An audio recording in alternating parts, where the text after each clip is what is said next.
अड़मो आयरी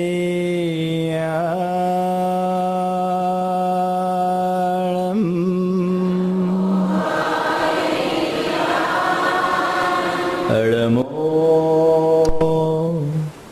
उवज्झाया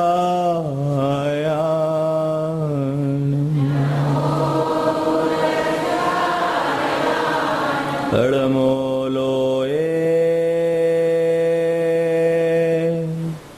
सव्वशाहूणम्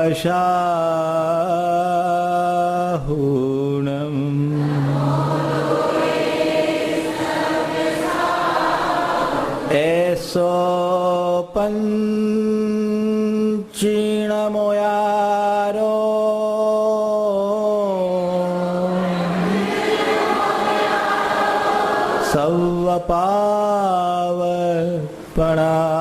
सव्वपावपणाशनो मंगलाड़ं च सवेसिं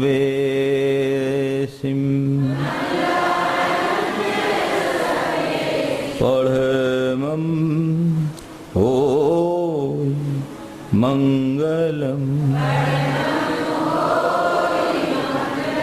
जय बोलो देवादिदेव 1008 श्री भगवान महावीर स्वामी की, अहिंसा परमो धर्म की, परम पूज्य आचार्य गुरुवर श्री विद्यासागर जी महाराज की।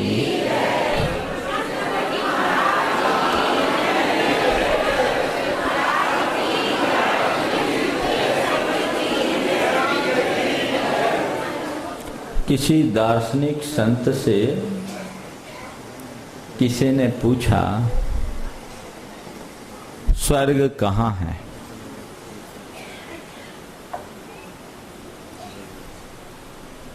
और पूछा नरक कहाँ है? उन्होंने कहा जिस घर के सदस्य आपस में मिलजुल कर रहते हो, एक दूसरे के सहयोग के लिए तत्पर होते हो, एक दूसरों के लिए अपना जान न्यौछावर करने को राजी होते हो, जिनके संबंध प्रेममय हो, साथ में खाते हो, बातें करते हो, एक दूसरे का हित सोचते हो, समझ लो घर स्वर्ग है। और जहां तक नरक की बात है, जिस घर में रहने वाले लोग एक दूसरे से बात न करते हो, एक दूसरे की शक्ल देखना पसंद न करते हो, आपस में कटुता रखते हो, एक दूसरे के प्रति मन में घृणा विद्वेष की चिंगारियां सुलगती हो, जिनके हृदय में ईर्ष्या की आग धधकती हो, समझ लेना वही नरक है। बंधुओं, हमने सुना है कि किसी लोक में स्वर्ग है और किसी लोक में नरक है, पर देखा नहीं है। पर सच्चे अर्थों में यदि व्यक्ति इन शब्दों पर विचार करे तो स्वर्ग और नरक दोनों सामने हैं। जीवन का आनंद ही स्वर्ग है और जीवन का कष्ट ही नरक है। जीवन का आनंद ही स्वर्ग है और जीवन का कष्ट ही नरक है।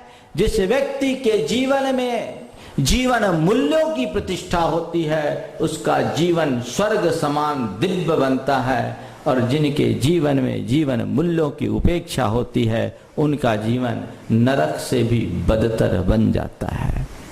आज जरूरत है अपने जीवन के रूपांतरण की। हर व्यक्ति अपने घर परिवार में खुशी चाहता है, शांति चाहता है, सुख चाहता है। हम भारत की सांस्कृतिक आदर्शों को सामने रख करके चले। भारत वह देश है जिस देश से वसुधैव कुटुंबकम का संदेश दिया। भारत ने सारे विश्व को एक परिवार के रूप में देखने की प्रेरणा युग को दी, लेकिन वसुधैव कुटुंबकम का रूप बदला। अब वैश्वीकरण की प्रवृत्ति बढ़ी। ग्लोबलाइजेशन के इस युग में सारा विश्व परिवार तो नहीं बन सका, सारा विश्व एक बाजार बन गया। जिस विश्व को एक परिवार को की तरह देखने की प्रेरणा हमारी संस्कृति में दी गई, आज दुनिया के लोगों ने उसे एक बाजार बना दिया। विश्व को बाजार बनाना तो बहुत दूर की बात, सच्चे अर्थों में देखा जाए तो परिवार भी एक प्रकार का बाजार बन गया। कारण हमारी दृष्टि बदल गई, हमारी चिंतन धारा बदल गई। पहले व्यक्ति और व्यक्ति के जुड़ाव का आधार प्रेम और आत्मीयता होती थी, आज उसका स्थान आवश्यकता और उपयोगिता ने ले लिया। अब लोग एक दूसरे के साथ अपने जो संबंध बनाते हैं वो प्रेम के आधार पर नहीं, आत्मीयता के आधार पर नहीं, जरूरतों के आधार पर बनाते हैं। नतीजा व्यक्ति को वस्तु की तरह ट्रीट किया जाने लगा। जैसे बाजार से जरूरत के अनुरूप वस्तुएं लाई जाती है मोल भाव करके, वैसे ही आदमी अपने लाभ हानि का आकलन करते हुए रिश्तों को निभाता है। ऐसे रिश्तों में जीवन में सुख शांति कैसे होगा? आज के संदर्भ में ये पंक्तियां बड़ी सार्थक है। काली कुरूप निरर्थक पड़ी सी दिया सलाई की एक सीख जलते दीप के प्रकाश में मैंने देखा।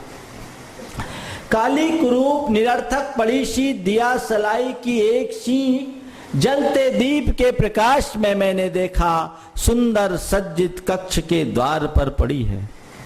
काली कुरूप निरर्थक पड़ी सी दिया सलाई की एक सीख जलते दीप के प्रकाश में मैंने देखा, सुंदर सज्जित कक्ष के द्वार पर पड़ी है। मैंने सोचा किसी ने दिया जलाकर इसे फेंका होगा कि यहाँ आ गिरी। मैंने सोचा कि किसी ने दिया जलाकर इसे फेंका होगा कि यहाँ आ गिरी। मैंने उसे उठाया पर एक मध्यम पर बेदती सी कराह मेरे कानों में पड़ी। मैंने उसे उठाया कि एक मध्यम पर बेदती सी कराह मेरे कानों में पड़ी। मैंने पूछा क्यों, क्या बात है, क्यों क्या बात है? उसने कहा इस भुवन में केवल सौंदर्य और उपयोगिता के लिए ही स्थान है। इस भुवन में केवल सौंदर्य और उपयोगिता के लिए ही स्थान है। कभी मुझ में भी ये गुण थे तो मेरे लिए भी यहाँ स्थान था। कभी मुझ में भी ये गुण थे तो मेरे लिए भी यहाँ स्थान था। अब मेरा सौंदर्य और मेरी शक्ति मुझे घिस रगड़ कर अपहरण की जा चुकी है। अब मेरा सौंदर्य और मेरी शक्ति मुझे घिस रगड़ कर अपहरण की जा चुकी है। इसीलिए हर एक की उंगलियां मुझे दूर से दूर फेंक देने को मचमचाती है। जब मनुष्य हर संबंध को केवल उपयोगिता और आवश्यकता के स्तर पर देखना शुरू कर देता है तो व्यक्ति के जीवन की स्थिति एक माचिस की सलाई से बढ़कर के नहीं रह पाती। आज के मनुष्य को थम करके विचार करने की जरूरत है कि हम कहां जा रहे हैं, कहां है हमारा सांस्कृतिक आदर्श। जिस संस्कृति में सारे विश्व को एक परिवार की तरह देखने की बात की गई, वसुधैव कुटुंबकम की बात कही गई, कुटुंब तो नष्ट हो ही गए, परिवार भी बिखरने लगा।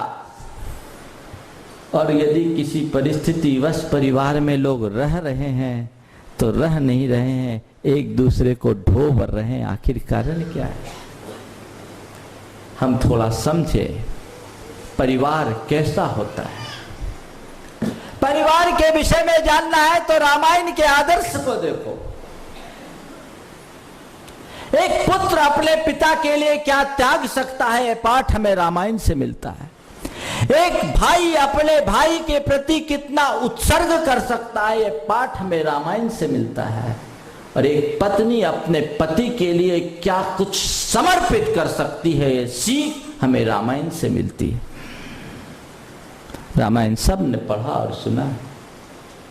थोड़ी देर के लिए हम सोचे कि श्री राम को राजगद्दी की जगह वनवास दिया गया। रामचंद्र जी ने कोई प्रतिकार किया, कोई प्रतिक्रिया की?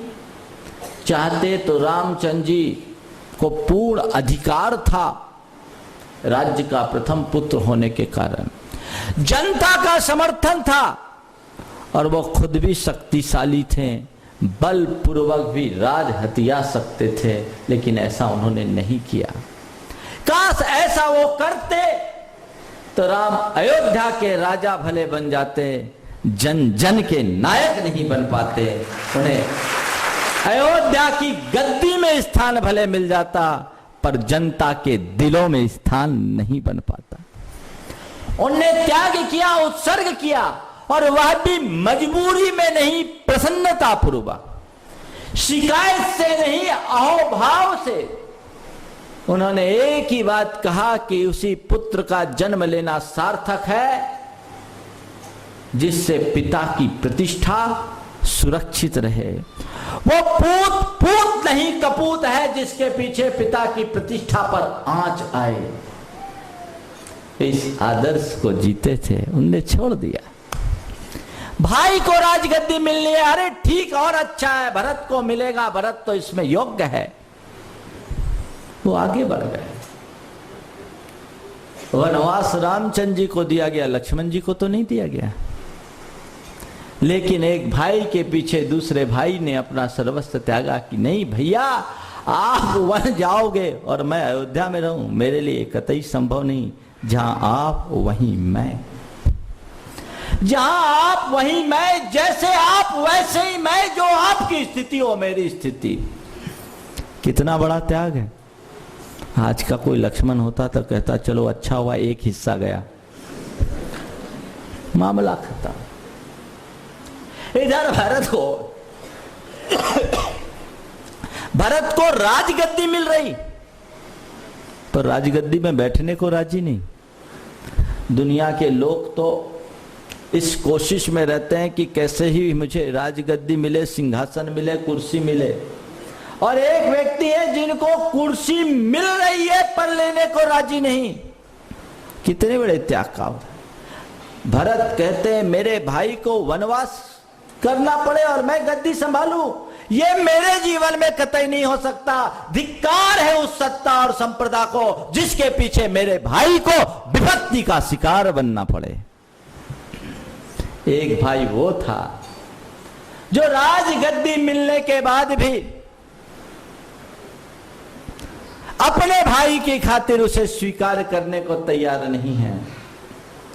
एक भाई वो है जो भाई की खातिर वन में जाने को आतुर है।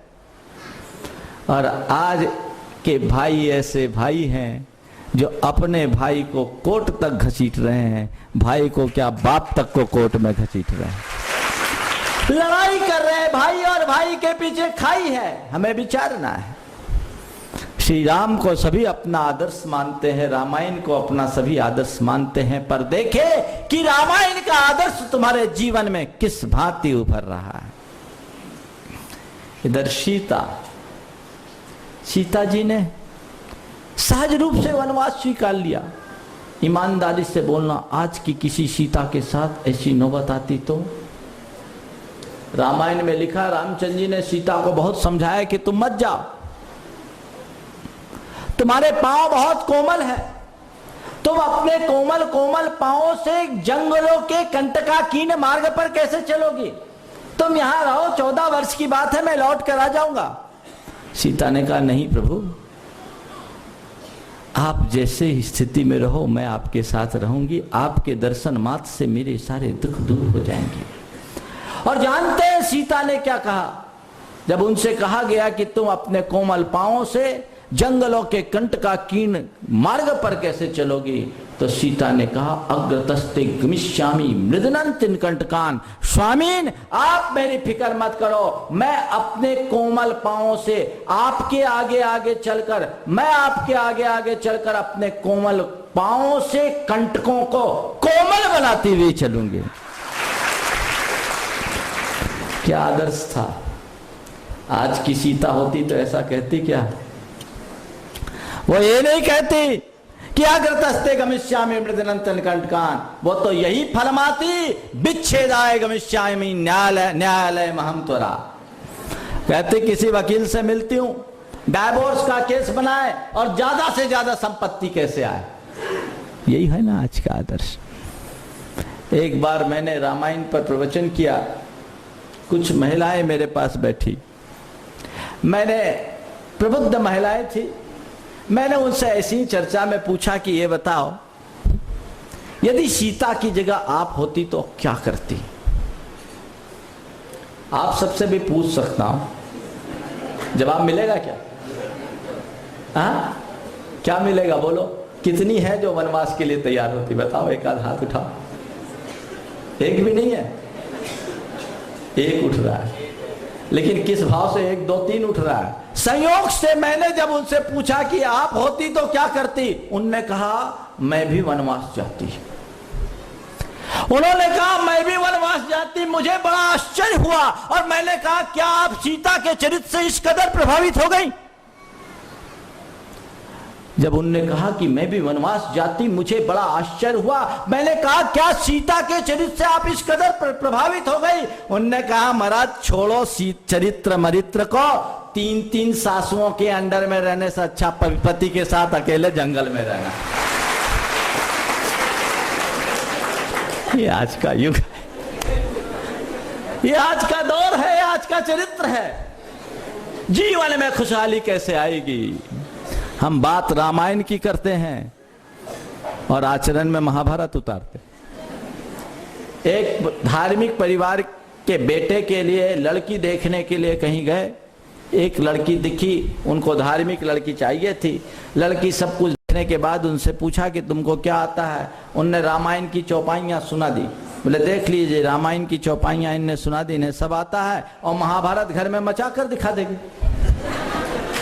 रामायण यहां सुना दी, महाभारत मचा करके दिखा देगी। बंधुओं, सच्चे अर्थों में आज हर घर में महाभारत है। और महाभारत क्यों है पता है? परिवार में जो महाभारत खड़ा है उसका कारण क्या है पता है? द्वापर युग में कोई कौरव हुए जो महाभारत के जनक हुए, लेकिन आज हर घर में महाभारत है, क्योंकि आज हर घर में कौरवों का राज्य है। और जब तक ये कौरव राज्य होगा, तुम्हारा करुण क्रंदन चलता रहेगा, महाभारत थमेगा नहीं। तुम्हारे साथ कौरव राज्य है, तुम खुद कौरव हो। थोड़ा देखो तुम्हारे घर में महाभारत कैसा है। महाभारत कैसा है? महाभारत का मुख्य पात्र दुर्योधन। दुर्योधन क्या है? हमारे मन का अहंकार। महाभारत केवल दुर्योधन के अहंकार के कारण उत्पन्न हुआ। दुर्योधन के अहंकार के कारण कि मैं सुई के नोक बराबर भी जमीन नहीं दूंगा, लड़ना है तो हम, लेना है तो हमसे युद्ध करके ले। जब जब हमारे मन में अहंकार का उफान आता है, मनुष्य दुर्योधन बन जाता है और वहीं महाभारत की पृष्ठभूमि खड़ी हो जाती है। महाभारत का दूसरा खलनायक शकुनी। शकुनी क्या है? कभी आपने विचार किया? जब हम अपने अहंकार की पूर्ति के लिए प्रयत्न करते हैं, जब हमारे भीतर का अहंकार उफनता है, उसकी पूर्ति के लिए मनुष्य अनेक प्रकार का कपट आचरण करता है। और यह कपट कब मन में उत्पन्न होता है? जब हमें अपने परिवार के सदस्यों के प्रति शंका उत्पन्न होती है। पता नहीं ये कुछ होगा कि नहीं होगा। चाल चलो, दांव फेंको, और रोज दांव पेच का काम होता है। तो शकुनी को प्रश्रय मिल रहा है कि नहीं, तुम अपने भीतर झांक करके देखना। और तीसरे धृतराष्ट्र, जिनको कुछ सूझता नहीं। धृतराष्ट्र है क्या? अपने बेटे की योग्यता को पहचाने बिना, उसमें जो क्षमता है उसको जाने बिना, उसको कुछ का कुछ बनाने की चाह रखना ही दुर्योधन धृतराष्ट्रत्व है, जो हमारे भीतर की कुंठित महत्वाकांक्षा का द्योतक है।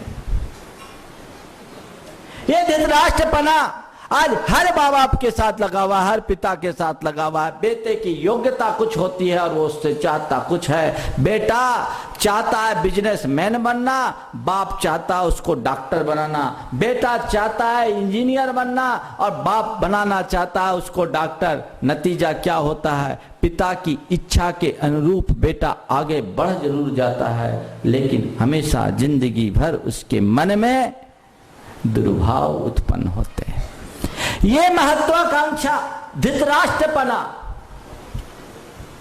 और फिर है गांधारी जो अपनी आंख में पट्टी लगाई हुई है, कुछ देखने ही नहीं देती सच्चाई को। वो है तुम्हारे मन की आसक्ति, जिसके कारण अच्छे बुरे का विचार नहीं होता, तुम अपने परिवार में समव्यवहार नहीं कर पाते, जिससे तुम्हारी आसक्ति होती, जिससे तुम्हारा लगाव होता, उसके प्रति तुम बिल्कुल फिदा हो जाते हो, और जिससे तुम्हारी आसक्ति नहीं होती उसकी तरफ देखने की कोशिश नहीं करते। ध्यान रखना, आसक्तिपूर्ण स्थिति में मनुष्य कभी सही निर्णय नहीं ले सकता। जिसको सही दिखेगा नहीं वो सही निर्णय कैसे लेगा? और जहां ऐसा होगा वहां दुशासन के दुराचार का प्रभाव तो बढ़ेगा ही बढ़ेगा। फिर दुशासन आता है हमारे मन का दुराचार, जिसने भरी सभा में द्रौपदी का चीरहरण किया, क्योंकि उसकी दृष्टि में द्रौपदी उसकी भाभी ना होकर एक वस्तु बन गई, और उसने चीर हरण करने लगा। जब मनुष्य के हृदय में दुराचार का भाव बढ़ जाता है तो उसके सामने व्यक्ति व्यक्ति न होकर के वस्तु बन जाता है। वो व्यक्ति को व्यक्ति की तरह न चीजों की तरह यूज करना शुरू कर देता है। और आज रात दिन यही हो रहा है, और इसी के कारण महाभारत खड़ा हो रहा है। आज एक अपसंस्कृति विकसित हुई है, यूज एंड थ्रो, है ना? Use and throw. चीजों के साथ ऐसा करो तो कोई बात नहीं, अगर आदमियों के साथ ऐसा करो तो बहुत बड़ी बात है। मुश्किल तो यही है कि लोग आज चीजों की तरह आदमियों को भी यूज करने के बाद थ्रो कर रहे हैं, चाहे अपने माँ बाप हो, चाहे भाई हो, चाहे परिवार का और कोई रिश्ता। जब तक ऐसी मनस्थिति होगी जीवन कैसे सुखी होगा? व्यक्ति को जब चीज की तरह डील करने लगोगे तो जीवन कैसे सुखी होगा? किसी शायर ने बात बहुत सही की कि कौन कहता है कि मोहब्बत के लिए होते हैं, कौन कहता है कि मोहब्बत के लिए होते हैं, अब तो रिश्ते भी जरूरत के लिए होते हैं। महाभारत का छठा पात्र कर्ण है, बड़ा महत्वपूर्ण है। कर्ण का जो दुर्योधन के प्रति प्रेम था वो खालिश प्रेम नहीं था, वो उसकी मजबूरी थी। मजबूरी थी, कर्ण सच जान करके भी मजबूरी में उनके साथ लड़ रहा था। और यही मजबूरी आपको कई बार कर्ण बना देती है। जागरूक हो, जीवन में हम कैसे खुशियां प्रकट करें और तुम्हारे परिवार में खुशहाली कैसे आए, आज मुझे उसी बिंदु की बात करना है। बस एक ही बात है, रामायण पसंद करना चाहते हो तो महाभारत का काम बंद कर दो, रामायण अपने आप रच जाएगा। रामायण अपने आप रच जाएगा। रामायण और महाभारत भारत के दो बड़े आदर्श हैं, दो बड़े इतिहास की घटनाएं हैं। रामायण जो परिवार के प्रति समर्पण का पाठ पढ़ाता है, और महाभारत जो हमारे परिवार के विद्वेष और वैमनस्य को उजागर करता है। दोनों स्थितियां सामने हैं। आज लोग बातें रामायण की करते हैं, काम महाभारत का करते हैं, इसलिए जीवन में कभी सुख शांति नहीं मिलती। सुख शांति चाहिए तो क्या करें? परिवार के प्रति हम कुछ विशेष बातों का ध्यान रखें। परिवार में अनेक सदस्य हैं, माता पिता है, पति पत्नी है, भाई बहन है, पुत्र है, पुत्रियां हैं, और देवरानी जेठानी, और क्या। महाराज आज के परिवार में ये सब नहीं है। पहले परिवार होता था, अब परिवार खत्म। परिवार में माँ बाप, मियाँ बीवी, बच्चे होते थे, अब तो माँ बाप के लिए भी जगह खत्म होते जा रही है। केवल मियाँ बीवी और बच्चे तक सीमित रह गए। हो सकता है आने वाले दिनों में बच्चे भी होना बंद हो जाए। समय बदल रहा है, सोच बदल रही है। आप जिनके बीच रह रहे हो उनके साथ यदि आपका वर्तन अनुकूल है, आपका व्यवहार अच्छा है, तो आपका परिवार अच्छा होगा। और एक परिवार के लिए जो मूलभूत भावनाएं उनको आत्मसात करके चलोगे तो आपका परिवार खुशहाल होगा। और यदि मूलभूत भावनाओं की उपेक्षा कर बैठोगे तो जीवन में कभी भी खुशहाली हाथ नहीं लग सकेगी। क्या होना चाहिए एक अच्छे परिवार के लिए? कुछ बिंदु आपको मैं देना चाहूंगा। एक अच्छा परिवार तभी कहला सकेगा जब परिवार के सदस्यों के मध्य एक दूसरे के प्रति प्रेम हो, विश्वास हो। प्रेम हो, विश्वास हो। प्रेम आपका परिवार के सदस्यों के प्रति है क्या? विचार करना। प्रेम परिवार की खुशहाली की मूल भित्ति, जो उसका अंतरंग तत्व। बिना प्रेम और आत्मीयता के कोई संबंध नहीं बनते। बंधु, एक बात ध्यान रखना, परिवार और व्यापार दो अलग अलग चीजें हैं। परिवार भावना से चलता है और व्यापार बुद्धि से। परिवार भावना से चलता है और व्यापार बुद्धि से। विसंगति ये है कि लोग आज व्यापार की तरह परिवार में भी बुद्धि लगाने लगे हैं, और जहां भावना का स्थान बुद्धि ले लेती है, प्रेम तार तार हो जाता है। क्योंकि प्रेम सदैव अच्छे की बात करता है, बुरे की बात करता है, और बुद्धि सदैव नफा और नुकसान की बात करती है। जहां नफा और नुकसान की बात होती है उसमें अच्छा बुरा गौण हो जाता है। चाहे अच्छा हो या बुरा, हमको फायदा होना चाहिए। केवल अपने फायदे की बात सोचना नफा है और अपने नुकसान की बात सोचना नुकसान है। लेकिन अपने साथ सबके फायदे की बात सोचना अच्छाई है और सबके नुकसान की बात देखना बुराई है। व्यक्तिगत फायदे और नुकसान को न देखकर सामूहिक लाभ और नुकसान को देखना चाहिए। ये आदर्श हमारे परिवार का है और इसी के आधार पर प्रेम पनपता है। सच्चे अर्थों में तुम देखो, तुम्हारे मन में अपने परिवार के प्रति कितना प्रेम है। क्या तुम्हें अपने माँ बाप से प्रेम है? पहला प्रश्न। क्या तुम्हें अपने माँ बाप से प्रेम है? यदि तुम पति हो तो तुम्हें अपनी पत्नी से प्रेम है? यदि आप पत्नी हो तो क्या आपको अपने पति से प्रेम है? यदि आप एक पुत्र हो तो क्या तुम्हें अपने पिता से प्रेम है? यदि तुम भाई हो तो क्या तुम्हें भाई से प्रेम है? यदि तुम देवरानी हो तो क्या तुम्हें जेठानी से प्रेम है? और यदि तुम बहू हो तो क्या तुम्हें ननद से प्रेम है? और ननद हो तो क्या तुम्हें अपनी भाभी से प्रेम है? विचारो, प्रेम क्या है? आज के प्रेम को देखा जाए तो मुझे लगता है सारा प्रेम जरूरतों पर टिका हुआ है। आपको कौन अच्छा लगता है? ईमानदारी से बताना, कौन अच्छा लगता है? जो आपके सारे काम कर देता है, जो आपकी जरूरतों का ख्याल रखता है, वो आपको अच्छा लगता है। यदि पिताजी आपकी पॉकेट मनी का ध्यान रखते हैं, आपके पिता बहुत अच्छे हैं। हाँ, तुम्हारे जरूरत के अनुरूप तुम्हें साधन उपलब्ध करा देते हैं, तुम्हारे पापा बहुत अच्छे हैं। अभी 3 रोज पहले एक बच्चा मेरे पास आया, बोले महाराज मेरे पापा बहुत अच्छे हैं, उनने हमको 30,000 का मोबाइल दिला दिया। हमने कहा ठीक, तेरे पापा 30,000 का मोबाइल दिला दिए इसलिए अच्छे, अगर मोबाइल नहीं दिला पाते तो बुरे हो जाते। तुम्हारा प्रेम तुम्हारी जरूरतों पर टिका होता है।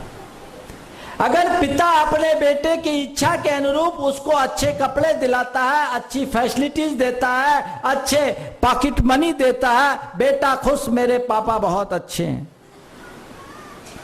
अगर पति पत्नी को घुमाने ले जाता है, उसकी जरूरतों को पूर्ति कर देता, अच्छे आभूषण दिला देता, अच्छे कपड़े दिला देता, अच्छी व्यवस्थाएं बना देता है, उसकी फरमानों को पूरा कर देता है, तो पति बहुत अच्छा है। और यदि किसी कारणवश इसमें कमी होने लगे तो लगता है इनका प्रेम कम होता जा रहा है।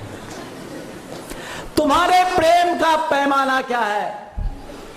पत्नी तुम्हारे मन माफिक खाना बना करके खिला रही है, तुम्हारे सब प्रकार की समस्याओं का समाधान कर रही है, तुम्हारी जरूरतों को पूरा कर रही है। तुम्हारी पत्नी अच्छी, लेकिन किसी दिन उसके द्वारा कोई चूक हो जाए तो उसी दिन से पत्नी खराब। कल तक का जो व्यवहार था उस व्यवहार में कुछ कमी, चीज खराब। मैं कहता हूं आपका प्रेम प्रेम नहीं है, एक प्रकार की सौदेबाजी। सौदेबाजी है, उसके अनुकूल काम हुआ तो सब ठीक और उसके प्रतिकूल काम हुआ तो सब गलत, अच्छा भी बुरा दिखने लगता है। ऐसी स्थिति में कहां से शांति आएगी? नहीं, ऐसा मत कीजिए। प्रेम प्रेम बहुत उत्कृष्ट तत्व है। प्रेम में तुम्हारे साथ कुछ तुम्हारी पूर्ति हो ना हो ये नहीं देखा जाता, तुम्हारा काम बने ना बने ये नहीं देखा जाता। प्रेम तो बस प्रेम होता है, वो एक भावनात्मक लगाव होता है। अगर मेरे लिए अनुकूल कर रहा है तो अच्छा है ही, कदाचित अनुकूल नहीं कर पाया तो भी अच्छा है, क्योंकि वो अच्छा है। जिसके प्रति हमारे अंतरंग में आंतरिक आत्मीयता होती है उसकी कमियां भी हमें अच्छी दिखने लगती है, और जिसके प्रति आत्मीयता में कमी होती है उसकी अच्छाई में भी बुराई दिखती है। रोज का अनुभव होता है कि नहीं होता? विचार करो, तुम जिनके बीच रह रहे हो उनके साथ तुम्हारा प्रेम है कि नहीं है? समझ में नहीं आता। एक मां अपने बेटे से प्रेम करती है, और प्रेम में गड़बड़ी कहां से होती सो देखो। बेटा जब तक बड़ा होता है माँ की बात मानता है, माँ का ध्यान रखता है, मेरा बेटा बहुत अच्छा है।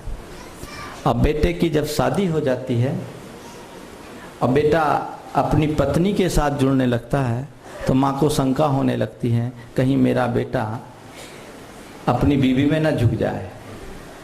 अब उसका व्यवहार बदल जाता है और अब उसकी हर बात को वॉच करना शुरू कर देती है।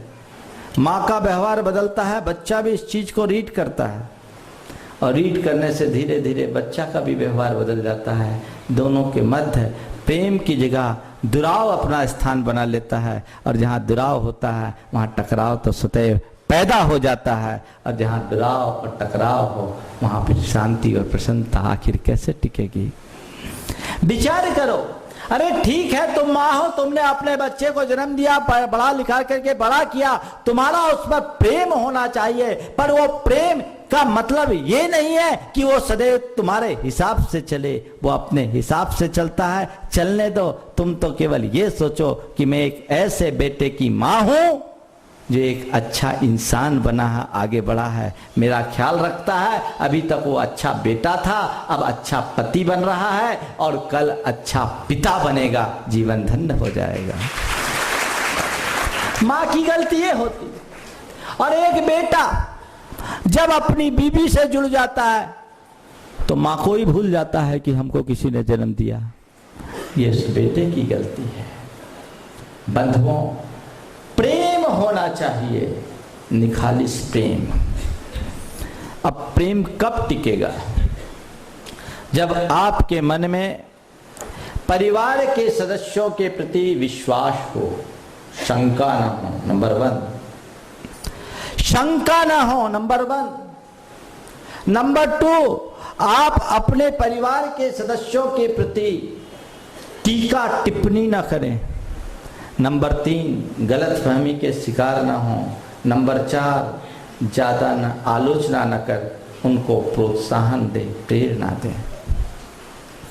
जब आपके मन में शंका हो जाती है किसी के प्रति, वहां प्रेम नहीं टिकता। चाहे आपका बेटा हो, चाहे आपके पिता हो, चाहे आपकी पत्नी हो, चाहे आपका भाई हो, कोई भी हो, जिसके प्रति आपके मन में शंका उत्पन्न हो गई, क्या उसके प्रति प्रेम रहता है? प्रेम नहीं रहता। थोड़ा सोच रहे मेरा पति आया, लेट आया, क्यों, क्या बात हो गई, उल्टा ही सोचते। और ये नहीं सोचते कि दुकान गया है, कुछ ज्यादा काम हो गया होगा इसलिए विलंब से आया, कोई जरूरी बात हो गई होगी तो विलंब से आया। पत्नी यदि घर से बाहर गई है तो दिमाग में यही आता है कि क्यों वो बाहर गई, इतनी देर से क्यों आई, सामने वाले से बात कर लिया तो किस लिए कर लिया। उल्टी बातें दिमाग में ज्यादा आती है, और जहां इस तरह की शंका आती है, अविश्वास उत्पन्न होता है, और जहां अविश्वास उत्पन्न होता है वहां प्रेम खंडित हो जाता है। इसलिए परिवार के सदस्यों पर विश्वास रखो, अपने बच्चों पर विश्वास रखो, भरोसा रखो। यदि आप विश्वास और भरोसा रख करके चलोगे तो आप महसूस कर सकते हो कि कितना बड़ा असर पड़ता है। एक पिता अपने बेटे पर बहुत विश्वास रखता था और उसको पूर्ण आजादी भी दे रखी थी। एक दिन और बेटा भी अपने पिता का बहुत बहुमान किया करता था। एक रोज बेटा अपने मित्रों के कहने से नाइट शो पिक्चर देखने के लिए गया।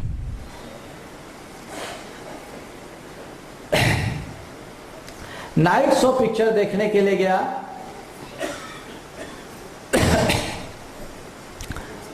हाँ, नाइट शो पिक्चर देखने के लिए गया और पिता ने उसको अनुमति दे दी। पिक्चर देखकर आने के बाद बेटे ने रात के 12:30 बजे अपने पिता का दरवाजा खटखटाया।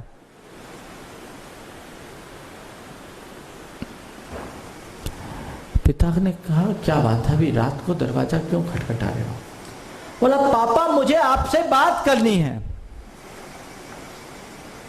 और जरूरी बात करनी है। बेटे सुबह कर लेंगे, रात हो गई। नहीं पापा, मुझे बहुत जरूरी बात करनी है, प्लीज अभी आप 2 मिनट के लिए दरवाजा खोल दीजिए। पिता ने दरवाजा खोला। बेटा पिता के चरणों में गिर पड़ा, उसके आंख में आंसू थे। बेटा पिता के चरणों में गिर पड़ा, उसके आंख में आंसू थे। पिता ने बेटे को उठाया, अपने गले से लगाया, बोला, बेटा क्या बात हो गई? बेटे ने कहा, पापा मुझसे आज बहुत बड़ी गलती हो गई, आज मुझसे बहुत बड़ी गलती हो गई। क्या हुआ? बोला, आपकी अनुमति लेकर के मैं नाइट शो पिक्चर देखने के लिए गया और मेरे मित्रों ने मुझे बहुत प्रेशराइज किया, तो मैंने एक घूंट शराब पी ली। पापा मैंने शराब तो पी ली, लेकिन उसके बाद मेरा मन मुझे बहुत कचोटने लगा कि आज मैंने अपने पिता के विश्वास को खंडित कर दिया। पिता ने कहा, कोई बात नहीं, ये बात सुबह तक भी तो हो सकती थी। बोले, पापा मैं आपके विश्वास को खंडित करके एक पल जीना नहीं चाहता। मुझे लगा कि मैंने गलती की तो उसका प्रायश्चित आज ही कर लेना चाहिए। पिता ने बेटे को फिर से गले से लगा लिया और कहा, बेटा मुझे मालूम था कि तुम कभी गलत नहीं करोगे और यदि गलत करोगे तो मुझे बताए बिना नहीं रहोगे। बेटे आज गलती हुई, एक बार गलती करके कोई सुधर जाए तो उसकी गलती गलती नहीं कहलाती। गलती तो केवल उसकी होती है जो गलतियों पर गलती करता है। विश्वास करना शुरू कीजिए, हर सदस्य के प्रति विश्वास हो। शंका से आप बचे। पहली बात, विश्वास करें, शंका करें। दूसरी बात, आलोचनाओं से बाजाएं। आज परिवार में लोग एक दूसरे के साथ आलोचनाएं ज्यादा करते हैं। प्रेम के खंडन का पहला कारण अविश्वास है और दूसरा कारण आलोचना। आप किसी की भी बात कर लो, कभी भी आप उसकी प्रशंसा नहीं करते, आलोचना ही करते हैं। बहू रोज अच्छा खाना बनाती, उसको एक दफे धन्यवाद नहीं दिया, और एक दिन सब्जी थोड़ी सी जल गई तो सास चिल्ला पड़ी। होता है कि नहीं होता? कोई व्यक्ति कितनी भी अच्छाई करे, आप उसकी अच्छाई की प्रशंसा तो एक तरफ, और थोड़ी सी चूक हो आप उसकी बुराई करना शुरू कर देंगे, तो बुराई में प्रेम कैसे पनपेगा? आप किसी की अच्छाई देखें तो अच्छाई की आप प्रशंसा करें, और बुराई देखे तो उसे यथासंभव अनदेखा करना शुरू करे, आलोचना न करे। आलोचना से कभी प्रेम नहीं पनपता। मैं एक ऐसे व्यक्ति को जानता हूं जिनका बेटा बहुत अच्छा था, बेटा बहुत अच्छा था और समाज में लोग उसको बहुत चाहते थे, बड़ी स्ट्रॉन्ग लाइकिंग थी, लेकिन उसका पिता सदैव उससे असंतुष्ट रहता। एक दिन उसके पिता ने मुझसे कहा कि महाराज श्री, मैं तो सोचता था कि अब मेरा बेटा बड़ा हो गया, जिम्मेदारियां संभाल लेगा, तो मैं अब विशेष रूप से आप सबकी सेवा में लगूंगा, धर्म ध्यान करूंगा। लेकिन मेरा बेटा तो बिल्कुल नालायक लगता है, उसमें कोई काबिलियत ही नहीं दिखती, वो कुछ कर ही नहीं सकता, वो कुछ कर ही नहीं सकता, मुझे नहीं दिखता कि वो कुछ कर पाएगा। मैंने उसकी बात सुनी, बेटे को मैं जानता था, मुझे लगा कि जरूर बाप में कोई ना कोई चूक है।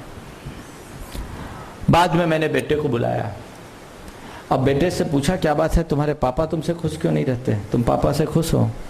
उसने कहा महाराज न मैं पापा से खुश हूं, न पापा मुझसे खुश है। साफ साफ बात बोल दी, न तो मैं पापा से खुश हूं, न पापा मुझसे खुश है। मैंने पूछा क्यों, क्या बात हो गई? बोले महाराज मेरे पापा को मुझ में कोई गुण दिखते ही नहीं। मैं कोई भी काम करूं, आज तक मेरे पापा से मुझे प्रशंसा के 2 शब्द भी नहीं मिले। मैं कुछ भी काम करता हूं, पापा पहले ही कहते तू कर ही नहीं सकता, तू तो काम बिगाड़ देगा। अगर एक आध काम बिगड़ जाए तो उसके पीछे मुझे 10 बातें सुननी पड़ती है।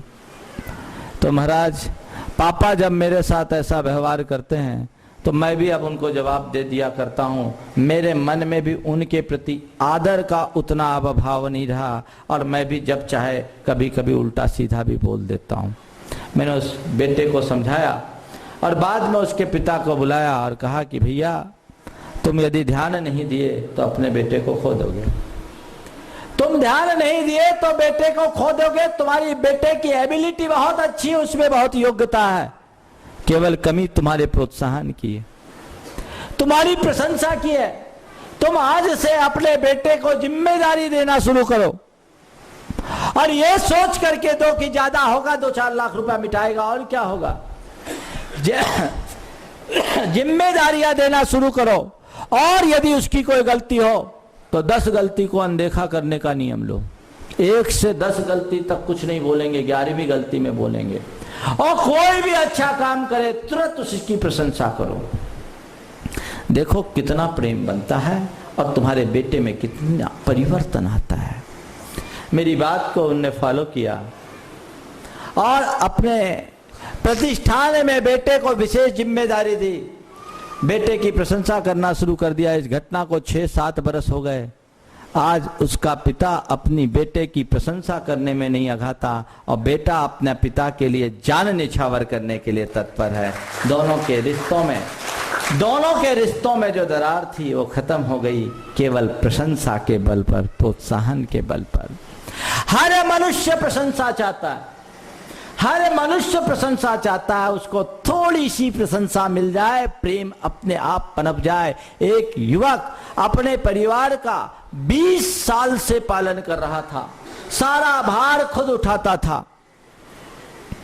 पिताजी की असमय में मृत्यु हो गई, व्यापार उसने संभाला, बहनों की शादी उसने की, भाइयों को उसने स्टैंड किया और खुद स्टैंड हुआ, घर बनाया, मकान बनाया, परिवार के एक एक सुख दुख की वो सदैव चिंता करता था और सारी व्यवस्थाएं रखता था। एक रोज उसके पिता के मित्र ने उससे कहा कि बेटा तुम बहुत अच्छे हो, बेटे तुम बहुत अच्छे हो, तुम्हारे भीतर मुझे अपने दोस्त की छवि नजर आती है। सच में तुम जितना बड़ा काम किए, अच्छा बेटा भी ऐसा नहीं कर सकता। इतना वो सुना, उसके आंखों से आंसुओं की धार बहने लगी। इतना वो सुना कि उसके आंखों से आंसुओं की धार बहने लगी। सामने वाला आश्चर्यचकित रह गया कि मैंने तो तुम्हारी प्रशंसा की, तुम रो क्यों रहे हो? उसने कहा चाचा जी मैं क्या बताऊं, 20 साल से मैं केवल यही शब्द सुनने को चाह रहा था कि कम से कम कोई तो मेरे कार्यों का मूल्यांकन करे। आज घर के लिए जान लगा रहा हूं, पर घर में एक भी मेंबर कभी मेरे कार्यों की सराहना नहीं करता। विचार करो, यदि थोड़ी सी प्रशंसा मिल जाए तो क्या बुराई है। तुम्हारा बेटा यदि कोई अच्छा कार्य करता है, आप उसकी प्रशंसा करो। तुम्हारा भाई अगर छोटा है, अच्छा कार्य करता है, आप उसकी प्रशंसा करो।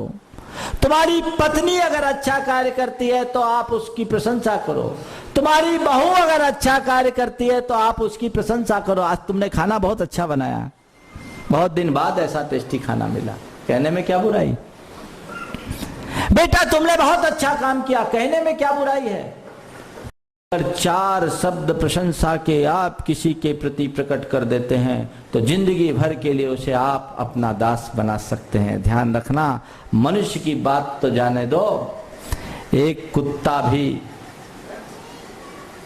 आदमी के सामने तभी दुम हिलाता है जब उसे प्यार से पुचकारा जाता है। विचार करने की बात। कुत्ता भी आदमी के सामने तभी दुम हिलाता है जब उसे प्यार से पुचकारा जाता है। जहां प्यार और पुचकार है वहां प्रेम पनपता है, और जहां तिरस्कार और दुत्कार है वहां द्वेष जन्मती है। आप कैसे शांति पाएंगे, खुशहाली कैसे पाएंगे। प्यार और पुचकार को बढ़ाना है तो प्रशंसा का मार्ग अपनाएं। केवल क्रिटिसाइज मत करे, ज्यादा मीन मेख ना निकाले। क्रिटिसाइज अच्छी बात नहीं। महाराज किसी को गलतियों पर टीका टिप्पणी नहीं करेंगे तो फिर क्या गलतियां नहीं सुधरेगी? सुधरेगी कैसे? ध्यान रखना, टीका टिप्पणी करने से और ज्यादा नहीं सुधरेगी। किसी की गलती को देखकर अनदेखा कर देना, उसकी गलतियों को सुधरने का मौका देना है, और किसी की गलती पर जरूरत से ज्यादा टीका टिप्पणी करना, उसे दूसरी गलती के लिए बाध्य कर देना है। तुम क्या चाहते हो? ज्यादा टीका टिप्पणी मत करो। 10 गलती पर एक बार टोको, एक गलती पर 10 बार मत टोको, तब तुम्हारा महत्व भी रहेगा। जो एक गलती पर 10 बार टोकते कहते ये तो चिल्लाते ही रहते हैं, और जो यदा कदा बोलते हैं उनकी बात का मान होता है। मैं बड़े बुजुर्गों से कहना चाहता हूं, जो हर बात पर अपना रुआब झाड़ना चाहते हैं, चाहे वो पिता हो या सास, ज्यादा ऐसा मत करो। हमारे आचार्य महाराज की बड़ी विशेषता है। आचार्य महाराज के विषय में ये बात प्रसिद्ध है कि वो बहुत कम बोलते हैं, बहुत कम निर्देश देते हैं। अगर किसी को आदेश मिल गया तो हम लोग अहोभाग्य समझते हैं, और जो बोलते हैं उसमें रत्ती भर कम नहीं करते। जब तक उस निर्देश का हम पालन न करें तब तक दूसरा निर्देश नहीं मिलता, और उनके द्वारा निर्देश नहीं मिलना ही हम लोगों के लिए बहुत बड़ा दंड है। उनकी विशेषता, गुरुदेव कभी किसी की गलती देख ले कुछ नहीं बोलेंगे। किसी की भी गलती देखते हैं, देखकर अनदेखा कर देंगे, उस समय कुछ नहीं बोलेंगे। हम लोगों में तो हड़कंप मच जाता है कि गुरुदेव ने देख लिया, लेकिन कभी कोई बड़ी गलती हो जाए तो एक साथ पूरी फाइल खोल देंगे, और सामने वाले को उसका एहसास करने के अलावा कुछ नहीं बचता। मैं आपसे इतना ही कहना चाहता हूं, आप अपना महत्व और प्रासंगिकता बनाए रखना चाहते हो तो गलतियों को अनदेखा करें, बड़ी गलतियों में ही टोकें, और टोकने का तरीका भी अपनाएं। मैं आपसे कहता हूं, आपके हाथ में घड़ी बंधी है, हर सेकेंड में आपके सेकेंड का कांटा टिक टिक टिक टिक टिक टिक टिक कर रहा है। आपका ध्यान जाता है क्या? और कहीं पेंडुलम वाली घड़ी हो और 1 घंटा पूरा हो, टंकार हो, तो पूरी सभा का ध्यान उस पर चला जाए तो क्या होता है? संत कहते हैं टिक टिकाना बंद करो, जरूरत पड़े तो सीधे टंकार करो, मामला अपने आप सुलझ जाएगा। टिक टिकाओगे तो तुम्हारा कोई मूल्य नहीं। फिर दूसरी बात, यदि किसी के टिप्पणी भी करनी है तो सलीके से करो, क्रिटिसाइज मत करो, क्रिटिगाइड करो। मतलब क्रिटिसाइज और क्रिटिगाइड में अंतर जानते हो? क्रिटिसाइज यानी सीधे आलोचना करना, और क्रिटिगाइड करने का अपना एक तरीका है। आप भोजन करते हो ना, भोजन शुरुआत किससे करते हो? मीठा से कि चटनी से? हाँ, किससे करते हो? चटनी से तो नहीं करते हैं। ध्यान रखना, मीठे से भोजन की शुरुआत करके बीच में चटनी खाना क्रिटिगाइड है, और सीधे चटनी से मुंह को खट्टा कर लेना क्रिटिसाइज है। क्या करो आप? क्या करो? किसी के लिए अगर उसकी कोई कमजोरी है और उसको आप सुधारना चाहते हैं, प्रेम से एकांत में बुलाओ, और उससे पहले कहो कि तुम ये काम बहुत अच्छा करते हो, और तुमने बहुत बढ़िया ढंग से काम किया, बिल्कुल अच्छा किया, लेकिन जब मैं भी ये काम करता था मुझसे भी ऐसी चूक हो जाती थी, मैंने यहाँ गलतियां की, उसका मुझे नुकसान भोगना पड़ा, तुम थोड़ा इसको ध्यान रख लो, इसको सुधार लो तो गलती ठीक हो जाएगी। क्या है? गाइड कर रहे आप। ये समालोचना है और वो आलोचना है। आलोचना ऐसी मत करो कि किसी का उत्साह मंद हो जाए और आत्मीयता नष्ट हो जाए। आलोचना ऐसी करो कि व्यक्ति को अपनी गलतियों का एहसास भी हो जाए और अंदर का उल्लास भी प्रकट हो जाए, जीवन धन्य हो जाए। आप सदैव ऐसी आलोचना, इसलिए अधिक आलोचना मत करो, ज्यादा टीका टिप्पणी नहीं करो। जो सास रोज अपनी बहू को गालियां देती है, वो बहू भी सास बनेगी तो अपनी बहू को गालियां ही सुनाएगी। जो पिता अपने बेटे के प्रति ज्यादा सख्ती रखता है, वो एक सख्त पिता को तैयार करता है, क्योंकि उसका बेटा भी अपने बेटे के प्रति वैसा ही व्यवहार करेगा। ऐसा मत कर, ज्यादा सख्ती